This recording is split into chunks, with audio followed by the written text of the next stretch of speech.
이 시간은 강영환 교수님의 철학자의 신학 수업 살펴보도록 하겠습니다. 강영환 교수님께서 특히 이제 북덕방에 관련해서 두 번째 기사로 읽는다라는 그 책을 소개함으로 해서 본인의 그 관상기도에 관한 렉시오 디비나에 관한 그 책의 내용의 줄을 이루고 있는 핵심을 이루고 있는 책을 소개함으로 해서 논란의 또 핵심의 한 인물이 되었습니다. 물론 그 이전에도 제가 계속 말씀드렸듯이 이런 알라와 기독교의 신은 같다는 이 미로슬라브 볼프의 책을 이렇게 그런 책의 추천서를 쓰고 강연을 한다는 것은 굉장히 사실은 이 개혁 신학, 특히 이 기독교의 내부에서 이런 일들을 간과한다는 것은 굉장한 참 이 어떤 의미를 가지고 있는가, 굉장한 의미가 있는데 좋은 의미가 아니고 부정적인 의미죠. 이제 그런 것들을 교계가 침묵하고 있다는 것은 참 안타까운 일입니다. 이제 우리가 이 철학자의 신학 수업을 이렇게 살펴보면 그야말로 철학자의 한계가 무엇인가, 철학자로서의 어떤 신학에 대한 접근을 한다는 것이 어떤 무리수를 두게 되는가, 어떤 지적인 한계와 또 자멸의 길에 들어서는가를 우리가 확인할 수 있습니다. 오늘 제가 다룰 이 주제는 이 안다는 것에 대한 이 강영환 교수님의 5강의 내용에서 핵심은 뭐냐면은 이 믿음에 대한 도약을 말하는 겁니다. 우리가 믿음에 대한 도약 말하면 제가 이전에도 계속 말씀드렸듯이 키르케고르를 말했습니다. 그죠? 아브라함의 이삭 번제 사건, 제 유튜브에 보면은 아브라함과 아브라함의 그 번제 사건에 대한 설교들이 있습니다. 참고를 하시면 되고, 여기 이제 5강을 제가 들어가기 전에 제가 말씀을 드리고 싶은 것은 이제 학문을 한다는 것에 대해서는 제가 지난번에 4강에 대해서 말하면서 이 강영환 교수님께서 이 그 칼륨을 잘 모르면서 그런 추측성으로 칼륨이 이랬을 것이다 말하는 것에 대해서 위험성을 말씀드렸어요. 그래서 사실은 그 학자의 학자다움이라는 건 뭐냐면 내가 아는 만큼 말하고 모르는 것은 모른다고 말하는 것입니다. 그러니까 특히 이제 이 철학자의 신학 수업이라고 했지 않습니까?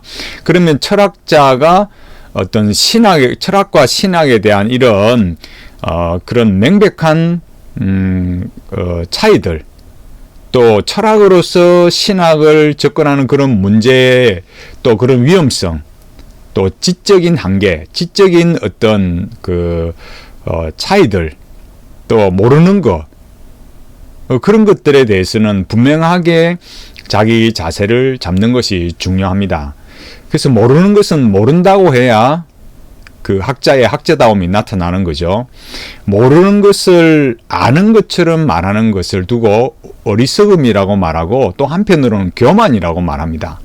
그래서 칼륨을 모르면서 칼륨을 아는 척하는 것은 학자의 학자다운 자세라고 할 수 없는 것이죠.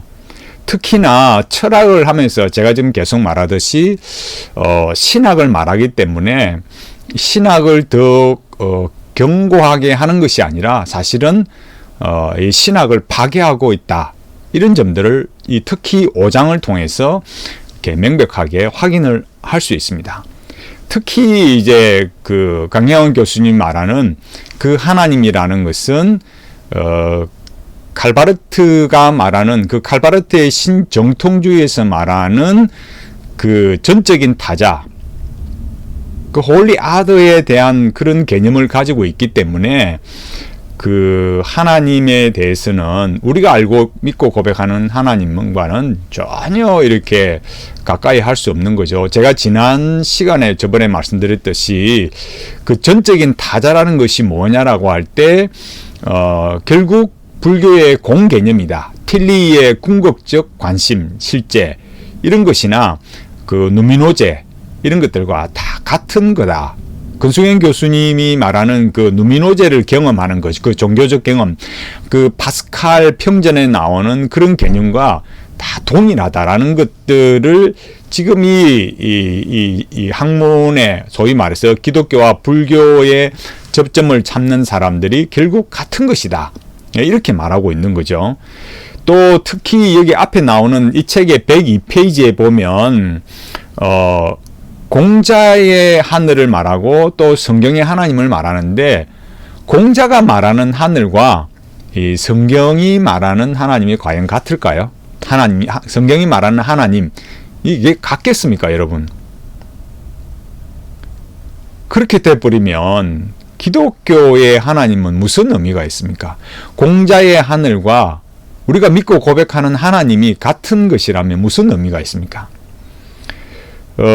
특히 이제 제가 계속 강조해서 말씀드렸듯이, 이런 내용들로 계속 가면 그야말로 주일 학생도 알고 믿고 고백하는 하나님, 그 하나님과 너무 다른 길로 가게 된다. 이런 것들을 알 수 있습니다.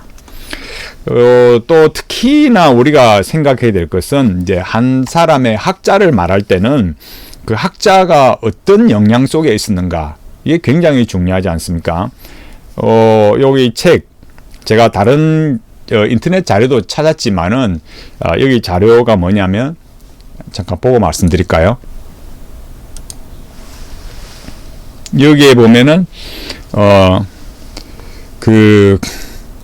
이 블로그에도 나와 있듯이, 여기 꿈이 있는, 사교육 걱정 없는 세상, 여기도 나오고, 여기에도 뭐라 했냐면은, 그 독서를 통해 세상에 대한 관심을 넓혀갖고, 파스칼, 키에르케고르, 성 어거스틴, 김영석 선생님, 영혼과 사랑의 대화, 이승에 피한 이어령 선생님, 또 안병욱, 또 뭐 사상계 현대문학 쭉 이런 이야기 나오는데, 제가 여기 책에 보면, 이 철학자의 신학 수업, 이 책에 보면 여기 뭐라고 나오느냐면은 101페이지. 그러니까 함스큰에 대해서 이렇게 말했어요. 함스큰을 말하면서 여기 함스큰의 나의 자서전이란 부제가 붙은 죽을 때까지 이 걸음이라는 책을 읽었습니다. 여기 말하면서 이때의 자기의 지적인 최초의 지적인 눈열림이고 충격이었다. 그러면서 교회를 다녔고 신약성을 몇 번 읽었는데, 그 다음에 이제 흐름을 이렇게 말하고 있어요. 이때 받은 최초의 충격은 나중에 김형석 선생님, 안병욱 선생님, 이어령 선생님, 그리고 파스칼과 키에르케고르의 책으로 이어지면서 많이 완화되었습니다. 물론 대학에 들어가기 전의 이야기입니다. 이렇게 말했어요. 그래서 이런 흐름들의 영향 속에 있었다라는 것들을 우리가 1차적으로 알고 갈 필요가 있다라는 겁니다. 근데 여기 이제 이 5강에 와서 안다는 것을 말할 때, 여기 이제 굉장히 우리가 이제 함의를 가진 중요한 내용을 이렇게 살펴볼 수 있습니다. 여기에 말할 때, 여기 이제 129페이지 오면서 뭘 말하냐면은, 이 논어를 말하면서 무신분립이라고 말합니다. 그러니까 믿음이 없으면 서지 못한다. 이렇게 말하면서, 이게 그 앞에 뭐가 나오느냐면 이사야 7장 9절에 여기서 이제 히브리어를 인용하면서 믿음을 말했어요. 그러니까 이런 접근들도 같은가? 그러니까 여기 만일 너희가 믿지 않으면 정령이 굳게 서지 못하리라. 그러니까 성경 하나님께서 이스라엘 백성에게 요구하는 그 믿음이라는 것이 또 여기 그 아만이라고 했을 때, 그러니까 이 논어에서 말하는 그 무신분립에 나오는 그 신, 믿을 신, 이런 것과 성경이 말하는 그 맥락과 같은 것인가? 이게 굉장히 혼동이 일어나고 있다. 그러니까 공자가 말하는 믿음과 이 논어에서 말하는 그 믿음과 성경이 말하는 그런 믿음이 과연 같은 것인가? 이런 것들도 굉장히 이렇게 혼동을 일으키고 있어요.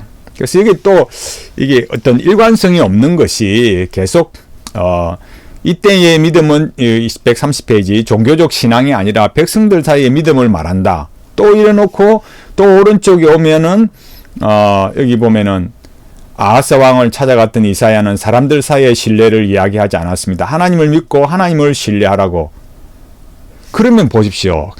분명히 사람과의 그 신뢰가 아니라 하나님을 믿고 하나님을 신뢰하라, 이 말이 분명히 이 사람들의 어떤 믿음이 아니라는 걸 강영환 교수님 본인이 알고 계시면서 왜 이 무신분립을, 논어의 무신분립을, 그 믿음을 말하냐 이거예요. 이런 방식은 어떤 그 학문적인 어떤 그야말로 인문학적 소양으로서는 가능할지 모르겠지만은 성경과 논어의 그런 믿음에 관한 그런 연결성을 가진다는 것은 지극히 잘못되었다라는 것을 알 수 있습니다. 그 다음에 이제 요 뒷페이지에 가면서 이제 더 핵심적으로 중요한 것은 뭐냐면은 제가 무신분립에 대해서 다른 이야기를 더 할 수 있는데, 이제 여기 나오는 부분들 중에서 이제 중요한 것은 뭐냐면은 신앙에 대해서 말할 때, 이제 여기서 제가 말했듯이 믿는다, 그죠? 신앙을 안다는 것, 이런 걸 말하면서 여기 142페이지부터 뭘 말하냐면은 마이클 폴라니의 이런 말을 했어요. 모든 지식은 믿음에 근거한다는 주장을 하게 된다, 이렇게 말했어요. 그래서 이 믿음을 말하면서 이 마이클 폴라니를 인용하는 것이 무슨 의미가 있는가? 여기에 뭐 암묵적 지식, 뭐 다른 이런 많은 이야기들을 하지만 그런 것들은 뭐 이렇게 잔가지에 불과하고 핵심적인 내용을 우리가 잘 봐야 됩니다. 그 핵심적인 내용이라는 게 뭐냐? 이 첫 번째 우리가 항상 중요한 건 무엇이라 했습니까? 신론이 무엇이냐? 인간론이 무엇이냐? 항상 이 관계적 관점, 존재적 관점. 제가 늘 말했지 않습니까? 이 핵심 5가지 키워드를 모르면 이 인문학에 대한 접근 자체가 잘못된다고요. 신성한 내면화의 구상화, 의미, 통일성, 도약, 이걸 분명하게 알아야 됩니다. 그래서 여기 폴라니가 말하는 그 신이 무엇이냐, 이게 중요한 거예요. 그러니까 이 강영환 교수님이 말씀하시는 이게 폴라니 인용한 거죠. 모든 지식은 믿음에 근거한다. 이 믿음을 말할 때, 지식과 믿음을 말할 때 먼저 우리에게 중요한 것은 폴라니가 말하는 그 신이 뭐냐, 이거예요. 이거를 똑바르게 정의하지 않으면 이런 논의에 아무런 의미가 없는 거예요. 그럼 그 의미라는 게 뭐냐? 우리가 그런 의미를 살펴봐야죠. 그게 뭐냐라고 하면은 오승원 교수가 이 기획 주제로서 이 마이클 폴라니의 믿음의 개념에 대한 분석이라는 이 논문이 있습니다. 이 논문에 보면 뭐라고 말하고 있냐면은 이 폴라니의 이 신 개념을 말할 때 여기에 각주 27번에 보면 이렇게 말해놨습니다. 폴라니는 자신의 주저인 폴라니의 개인적 지식이라는 이 책이죠. 거기에 대해서 이 427페이지에서 신에 대해서 부정하는 자에게 폴 틸리의 이 조직신학 1권의 227페이지에서 233페이지, 여기 또 260에서 263을 읽도록 권고하고 있다. 그는 종교 철학의 영역에서 신의 존재 증명에 대해서 자신이 논의하지는 않고 틸리의 논의에 의존하고 있다, 이렇게 말했어요. 이게 뭘 의미하겠습니까? 굉장히 중요한 거죠. 제가 조금 확대를 해볼까요? 여기에 올라가서 다시 보면 뭐라 했습니까? 폴라니가 뭐라고요? 신이, 자기가 말하는 신이 결국 뭐냐라는 것을 말하고 있다라는 거예요. 그게 뭐냐? 틸리의 신이라는 거예요. 그 틸리의 신은 뭐라고 했습니까? 궁극적 실제라고요. 궁극적 관심. 제가 앞서 이렇게 살펴봤듯이 그 궁극적 관심이라는 게 뭐냐라고 할 때 우리가 이런 내용들을 우리가 잘 이렇게 알아야 되는데, 제가 앞서도 말했듯이 그런 불교의 공, 칼바르트의 전적인 타자, 틸리의 궁극적 관심, 실제 이런 게 뭐라고요? 다 하나라고요. 다 같은 거라고요. 이런 것들은 굉장히 우리에게 중요한 함의를 끼치는 거죠. 그러니까 쉽게 말하자면 기독교의 하나님이 아니다 이거예요. 지금 여기 강영환 교수님이 이 폴라니의 글을 인용해서 모든 지식은 믿음에 근거한다. 그 이런 말 자체보다도 더 중요한 것은 폴라니가 말하는 하나님이 어떤 하나님이냐. 이게 그 신이라는 게 어떤 신이냐. 결국 틸리의 궁극적 관심 이걸 말하더래요. 그 틸리가 어디로 갔다고요? 선불교로 갔다니까요. 그러니까 이게 지금 굉장히 중요한 거예요. 우리가 이런 점들을 간과하면 사실은 우리가 이렇게 여기 논쟁에 대해서 이렇게 틸리의 논의에 의존하고 있다 이렇게 말하듯이 이것은 우리가 결코 쉽게 생각해서는 안 되는 문제입니다. 왜 그렇습니까? 그 상관관계 방식, 그 결론을 어디로 갔다고요? 그 실존적 문음에 대한 기독교적 답변, 그 상관관계 방식을 말하는 결론이 선불교로 갔으니까요. 이렇게 말하는데도 아니 이거는 제가 이렇게 추측성으로 말하는 게 아니고 역사가 그랬고 실제로 그랬어요. 그러면 이게 충격이 돼야 되지 않습니까? 그리고 기독교나 이 마이클 폴란이나 이게 틸리나 그들이 말하는 신이 같은 거면 무슨 의미가 있어요? 강영환 교수님께서 알라나 기독교의 하나님이나 같다.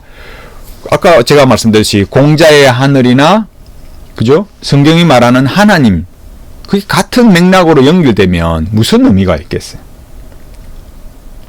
그래서 여기 이제 이 책에 보면 여기 이제 제가 여기 먼저 책을 읽고 말씀을 드릴게요. 여기 먼저 나오는 거 보면 여기 143페이지에 이렇게 나옵니다. 다리를 건너는 경우를 생각해 봅시다. 우리의 초점 의식은 전방을 보면서 자동차를 운전하는데 집중되어 있습니다. 하지만 여기에는 다리에 대한 암묵적 신뢰가 깔려 있습니다. 우리는 우리 자신을 다리에 내맡깁니다.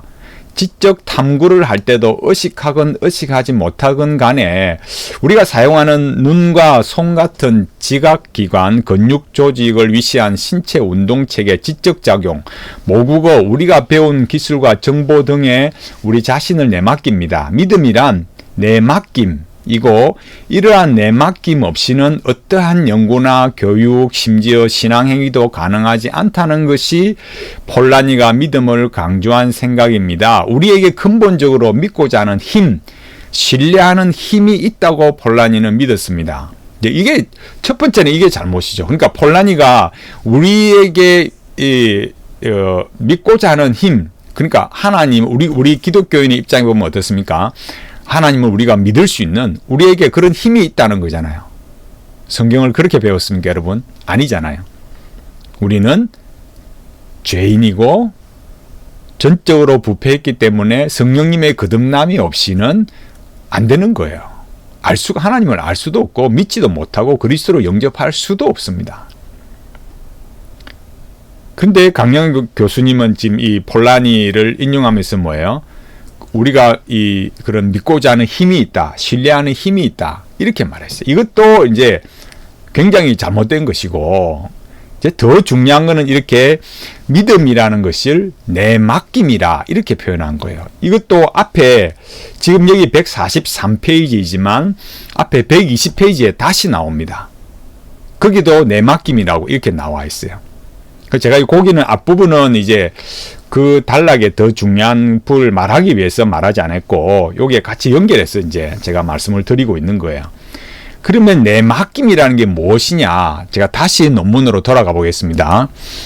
이 폴라니가 말하는 게 뭐냐면은 여기 이제 이 지식의 내재성과 초월성을 말하면서 여기 뭐라 그러냐면은 그 지식을 이렇게 받아들이는 걸 말하면서 인식을 이제 이렇게 이성을 뛰어넘는 부분이다. 인간의 이성을 이렇게 뛰어넘는 부분이다. 이렇게 말하면서 이런 내용들이 결국 뭐라고 말하고 있느냐라고 말하면은 결국 이런 일들에 도약이 있다. 이런 것들을 말해요. 제가 이 페이지를 금방 좀 더 위에 올라가서 찾아보도록 하겠습니다. 요 위쪽에 아마 페이지가 있을 겁니다. 여기에 그 내용을 말하는 것들을 보면은 우리가 깜짝 놀란, 여기 그대로 있지 않습니까? 여기, 그죠? 여기서 폴라니는 지적 능력을 다시 한번 되찾는 기독교 신앙에서 찾는다. 우리가 이러한 부분을 볼 때면 논리적으로 설명할 수 없다. 폴라니는 그런 설명할 수 없는 부분에 대해서는 하나님을 향한 믿음을 수용한다. 여기 우리가 단어를 보면 어떻습니까? 여기 하나님도 말하고 믿음도 말하잖아요. 그럼 똑같은 것 같지만 이게 굉장히 우리하고는 너무너무 다르다라는 거예요. 여기 이렇게 말합니다. 폴라니는 공인된 불확실한 영역이 있음에도 불구하고 여전히 보편성을 추구하고자 한다면 하나님을 향한 도약이 필요하다고 주장한다. 이게 바로 폴라니가 말하는 믿음이에요. 그러니까 폴라니의 믿음은 뭡니까? 그 보편성을 추구하는 도약이에요. 무섭지 않습니까? 우리가 언제 믿음을 도약으로 얻었습니까? 아니에요. 우리 믿음은 뭡니까? 여기 강영환 교수님 말하듯이 믿음을 내맡김. 그러니까 여기서 이 강영환 교수님이 말하는 내맡김이라는 것은 폴라니의 결국 뭡니까? 도약을 말하는 거죠. 그 도약이 필요하다고 폴라니가 그렇게 말하는 거죠. 그리고 여기서 어떻게 나옵니까? 왜냐하면 이 기독교가 우리에게 말하는 바는 우리는 불가피하게 불완전하다는 점이며 모든 것을 포용하는 하나님의 은혜를 믿고 의지함으로써만 최고의 상상 작업인 하나님의 나라 안에 우리 자신을 던져 넣을 수 있다고 언급한다. 우리를 그냥 내던진다 이거예요. 이런 거를 키르케고르가 뭐라 하냐면은 주체적 정렬이 진리다 이렇게 말하는 거예요. 그런 사람을 뭐라 하느냐? 단독자라 해요. 그러니까 마이클 폴라니의 이런 하나님을 향한 도약이 필요하다라는 말은 사실은 뭐겠습니까? 이 키르케고르의 다른 버전으로 키르케고르의 실존적 신앙을 실존적 도약을 뭐예요? 다르게 표현한 것에 불과하다. 이런 것들을 우리가 알 수 있습니다. 그러니까 여기 강영환 교수님의 철학자의 신학 수업에 나오는 이 믿음이라는 것은 내맡김이다. 그 내맡김, 폴라니의 내맡김이라는 것은 결국 이 인간의 보편성을 추구하는 하나님을 향한 그런 도약이다. 우리를 하나님 안에 그 상상의 작업으로 뭐예요?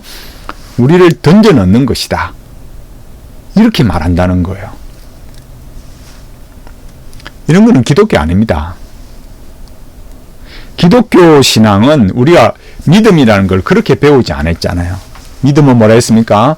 하나님의 은혜의 선물이다. 믿음은 어떻게 왔습니까? 성령님께서 우리를 거듭나게 하셔서 믿게 된 거지. 예수 그리스도의 십자가의 복음을 믿게 된 거지. 우리가 상상하고 내던지고 주체적 정렬로 밀어붙여서 그런 도약으로 만들어진 게 결코 아닙니다. 여기 이래서 제가 앞서 말했잖아요. 이 강영환 교수님이 어떤 사람의 영향을 입었느냐. 함스컨으로부터 시작해서 역시 김영석 교수도 그런 실존적 신앙이거든요. 그러면서 역시 뭐예요? 이런 키르케고르나 그런 과정들 속에 그런 영향, 이런 마이클 폴라니 이렇게 쭉 연결이 될 수밖에 없는 거죠. 정말 무서운 거예요. 우리가 이런 점들에 대해서 명확하지 않으면 신앙이라는 것이 계속 실존적 신앙으로 가는 거예요. 여러분, 실존적 신앙에는 뭐냐? 제가 앞서 말씀드렸잖아요. 폴 틸리가 그런 실존적 신앙이에요. 그 실존주의 신앙이라는 게 뭡니까? 이게 어떤 거냐면 앞서 말씀드렸듯이 상관관계 방식이라 했잖아요. 인간의 실존에 관한 질문, 우리 삶에 이런 문제가 있다. 그런 걸 어떻게 기독교적 관점에서 답을 해줄 것인가. 제가 계속 북덕방 문제 말했잖아요. 근수경 교수님도 제가 그런 부분에 계속 언급을 했듯이 그 새로운 세계관으로 이렇게 복음을 설명해야 된다. 그러니까 자꾸 현상을 가져와서 현상의 문제점을 먼저 말하면서 그런 세계관을 수용하고 그런 것으로 이렇게 복음을 설명하고 답해하고, 그 틸리가 그런 상관관계 방식을 했지만 선불교로 갔다니까요. 그 왜 그랬느냐? 자기가 말하는 그 궁극적 관심, 그 신이라는 개념이 결국 선불교의 그 공이라는 그런 개념과 동일하더라 이거예요.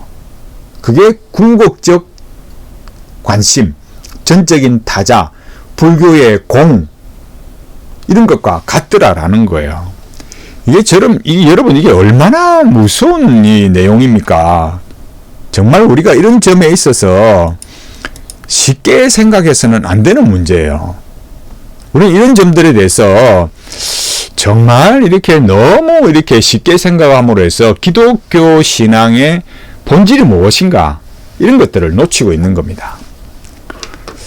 그리고 이제 우리가 중요하게 또 생각해야 될 것이, 이제 여기에 이제 말하는 것 중에 하나가, 이제 이 강영한 교수님이 계속해서 말하는 게 뭐냐면은, 그 레비나스고 또 레슬리 뉴비긴, 이런 것들을 말하는 거죠.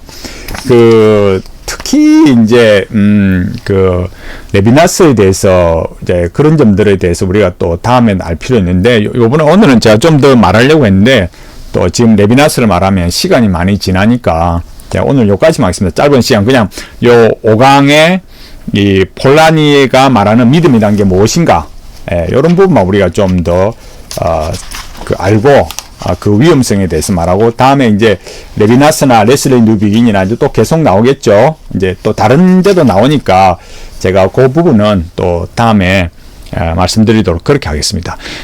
이런 우리가 내용들을 이렇게 살펴보면 철학자의 이 신학 수업이라는 것이 결국 그 끌어가는 방향성의 그 종착역이 어딘가, 이런 것들을 우리가 생각해 보지 않을 수가 없는 거죠.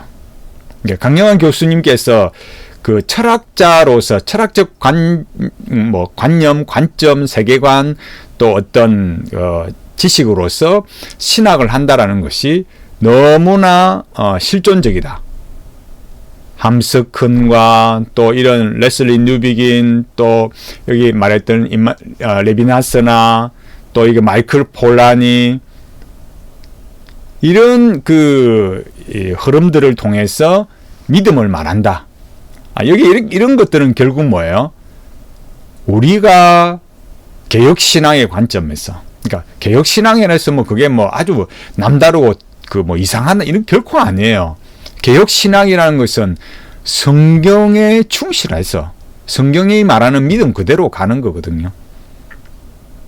근데 우리가 이런 부분에 있어서 강영한 교수님의 말하는 이 5장에서 안다는 것은 결국 우리를 내어 맡기는 거다.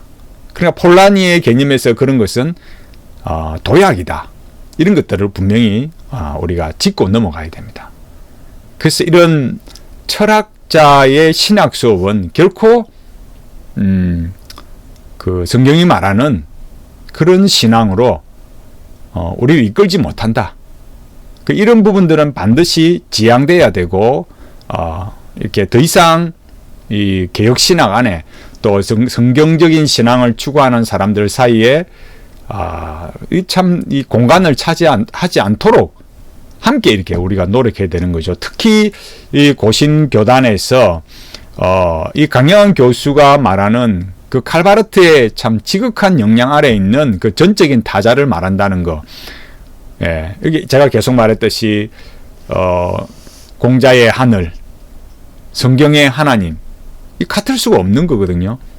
무신분립이라든지 이게 맥락을 분명하게 알면 결코 같이 갈 수 없는데, 근본적으로 이런 실존적 접근이 하기 때문에 렉시오 디비나나 관상기도나 이런 많은 부분들, 이 책을 조금만 살펴보면 결코 정상적으로, 참 우리가 그 정상적이라는 말이 우리가 개혁 신학에 근거한 그런 신앙의 방향과는 너무나 잘못된 길로, 다른 길로 가고 있다.